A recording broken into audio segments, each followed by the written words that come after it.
Hello everyone, how are you all? I hope you all are safe at your place. Welcome to the channel Physics Junction by TK Krull, जहाँ पर आपको physics के topics बहुत ही easy और simple तरीके से कराए जाते हैं और साथ ही आपको नोट्स भी प्रोवाइड कराए जाते हैं ताकि आपको टॉपिक से रिगार्डिंग कोई भी क्वेरी ना रहे।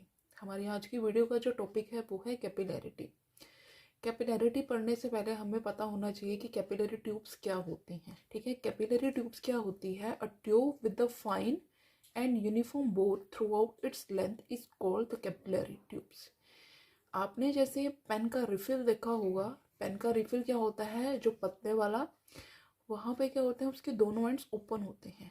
एक एंड पे हमारे पास निब लगी होती है पेन की, जिसके थ्रू हम लिख सकते हैं। अदरवाइज अगर हम उसे ओपन कर दे तो वो एज अ कैपिलरी ट्यूब लगेगा। कैपिलरी ट्यूब हमारे पास ग्लास की बनी होती है। ठीक है, कैपिलरी ट्यूब को हम किस लिए यूज़ करते हैं? हम उसके अंदर, जैसे केमिस्ट्री में हम प्रैक्टिकल्स परफॉर्म करते हैं, कैपिलरी ट्यूब के अंदर हम क्या करते हैं केमिस्ट्री लैब्स में कि हम उसके अंदर सॉल्ट को डाल के उसके बाद हम उसे क्या करते हैं, जो हीट करते हैं। हीट कैसे करते हैं? मशीन के अंदर हमारे पास एक पूरा सेटअप होता है, उसके अंदर फाइन फाइन हमारे पास बने होते हैं होल्स, जिसके अंदर हम कैपिलरी ट्यूब्स को डाल सकते हैं और वहाँ पे हम उसको इजीली हीट कर सकते हैं और हमारा जो केमिकल है हम उसे मेल्ट कर सकते हैं। ठीक है, कैपिलरी ट्यूब क्या होती है? ये एक फाइन और यूनिफॉर्म बोर की ट्यूब होती है थ्रू आउट इट्स लेंथ। उसके बाद हमारे पास है कैपिलैरिटी। कैपिलैरिटी क्या होता है? एक फिनोमिना होता है। यहाँ पे हमने क्या किए हैं, दो कंटेनर लिए हैं। एक कंटेनर के अंदर हमने क्या डाला है? लिक्विड।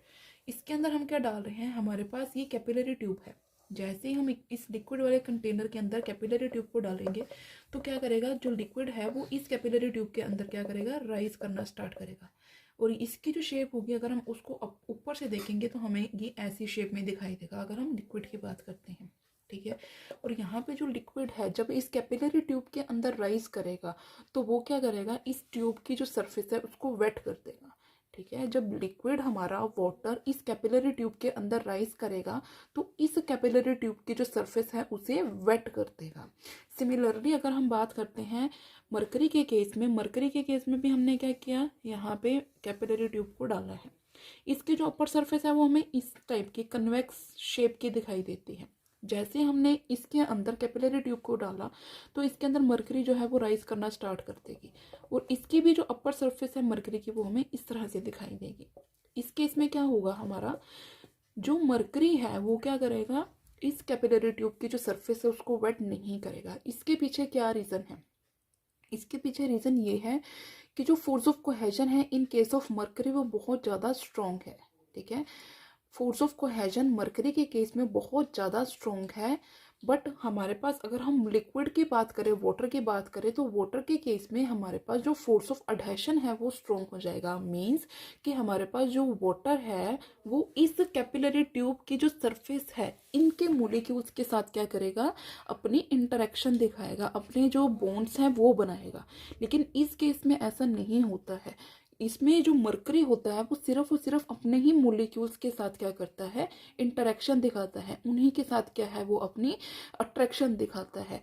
इस केस में डिफरेंट होता है। ये डिफरेंस है इन दोनों केसेस में। तो इस तरह से हमने क्या किया, जब इसके अंदर कैपिलरी ट्यूब को इंसर्ट किया, डिप किया, तो उसके अंदर यहाँ पे लिक्विड राइज कर गया, यहाँ पे मरकरी राइज कर गई। बट अगर हम इन कैपिलरी ट्यूब्स को यहाँ से हटा देते हैं, अगर हम वाटर के केस में कैपिलरी ट्यूब को हटा देते हैं तो वाटर क्या होएगा, इस कैपिलरी ट्यूब में से बाहर निकल जाएगा। ठीक है, वाटर जो है वो दोबारा से फॉल डाउन कर जाएगा। सिमिलरली मरकरी के केस में भी होगा कि जब इसके अंदर हम जो ट्यूब है उसको हटाएंगे तो हमारा जो मरकरी है वो फॉल डाउन कर जाएगा। तो इस तरह से जो राइज और फॉल होगा लिक्विड का, ठीक है, the phenomena by which the rise and fall of liquid in a capillary tube is known as the capillarity। ठीक है, कैपिलैरिटी क्या है? जैसे हमने इसको ट्यूब को जब हमने वाटर के अंदर डाला तो वाटर राइज किया, मरकरी के अंदर डाला तो मरकरी राइज किया, और जैसे ही हमने कैपिलरी ट्यूब को हटाया वहाँ से ये दोनों क्या कर गए, फॉल डाउन कर गए अपने वापस कंटेनर्स के अंदर। तो ये जो राइज और फॉल डाउन हो रहा है लिक्विड का कैपिलरी ट्यूब के अंदर, उस फिनोमिना को हम क्या बोलते हैं, कैपिलैरिटी बोलते हैं। ठीक है, कैपिलैरिटी पढ़ने से पहले आपको कैपिलरी ट्यूब के बारे में पता होना चाहिए, ठीक है। जैसे आप केमिस्ट्री में प्रैक्टिकल्स करते हो ना, वहाँ पे आपने देखी होगी इतनी इतनी सी ट्यूब्स होती हैं, पतली पतली लंबी लंबी सी। जो पेन का रिफिल होता है ना पतले वाला, उससे भी ज़्यादा वो पतली होती हैं, उससे भी ज़्यादा पतली होती हैं वो, ठीक है। आप आई होप आपने देखा होगा केमिस्ट्री लैब्स में। अदरवाइज अगर आप अपने जो लैब अटेंडेंट है अगर उनसे बोल के अगर आप उनको बोलो कि कैपिलरी ट्यूब हमें देखने हैं तो आपको दिखा भी सकते हैं अगर आप देखना चाहते हो तो। बाकी वो जो हमारा पेन का रिफिल होता है वैसी होती है, बट उससे भी ज़्यादा वो पतली होती है, उससे भी ज़्यादा फाइन होती है। सो ये था हमारा कैपिलैरिटी। इस कैपिलैरिटी के बेस पे हमारे पास कुछ एग्जाम्पल्स हैं, हम वो देखते हैं। एग्जाम्पल्स क्या हैं? सबसे फर्स्ट जो हमारा एग्जाम्पल है, हमारे पास क्या होता है, जो टावल होता है, जब हम टावल यूज़ करते हैं अपनी डेली लाइफ में, वो क्या है, जैसे ही हम उसको अगर अपनी स्किन के ऊपर रखते हैं तो वो क्या कर लेता है, हमारी स्किन के ऊपर अगर हमारी स्किन वेट है तो उसका जो लिक्विड है उसे एब्जॉर्ब कर लेता है। वो कैसे एब्जॉर्ब करता है? उसके अंदर क्या है, फाइन फाइन बोर्ड्स होते हैं, बहुत ही बारीक बारीक उसके अंदर होल्स होते हैं। वो होल्स क्या करते हैं, हमारा जो स्किन पे जितना भी वाटर लगा होता है, जितना भी लिक्विड लगा होता है, उसे क्या कर लेता है, खींच लेता है, ठीक है। उसे क्या कर लेता है, अपने अंदर वो सोक कर लेता है, जिससे हम क्या बोलते हैं, कैपिलैरिटी। वो फिनोमिना क्या होता है हमारा, कैपिलैरिटी। कैपिलैरिटी एक्शन की वजह से ही हमारी जो स्किन है वो ड्राई हो जाती है। उसके बाद अगर हम बात करते हैं कि जैसे हमारे पास हम रेनी सीजन की बात करें, अगर हम लकड़ी के ऊपर पानी पड़ता है तो वो क्या करती है, फूल जाती है। हम क्या, कई बार हम ये बोलते हैं कि हमारी बारिश का पानी पड़ने की वजह से हमारे जो घर के मतलब वो हमारे रूम के दरवाजे हैं उस पर पानी पड़ के हमारा जो दरवाजा है वो खराब, उसकी शेप खराब होगी। वो शेप कैसे खराब होती है, जो वुड होती है हमारे पास उसके अंदर फाइन पोर्स होते हैं जो क्या करते हैं, उस वाटर को एब्जॉर्ब कर लेते हैं। और ये किसकी वजह से होता है, हमारे पास कैपिलैरिटी की वजह से होता है। इसी तरह से हमारे पास जैसे सैंड है, सैंड क्या है हमारे पास, एक ड्राई मिट्टी की तरह हमारे पास वर्क करती है, ठीक है। मिट्टी है लेकिन वो हम उसे वर्क करते हैं एज अ ड्राई मिट्टी की तरह। लेकिन क्ले जो होती है हमारे पास, जो प्रॉपर मिट्टी होती है, वो क्या होते हैं, वो हम उसको ड्राई नहीं बोल सकते हैं। हमारे पास जो फिनोमिना होता है कैपिलैरिटी का, वो सॉइल के अंदर होता है, सॉरी सैंड के अंदर होता है as compare to that of clay.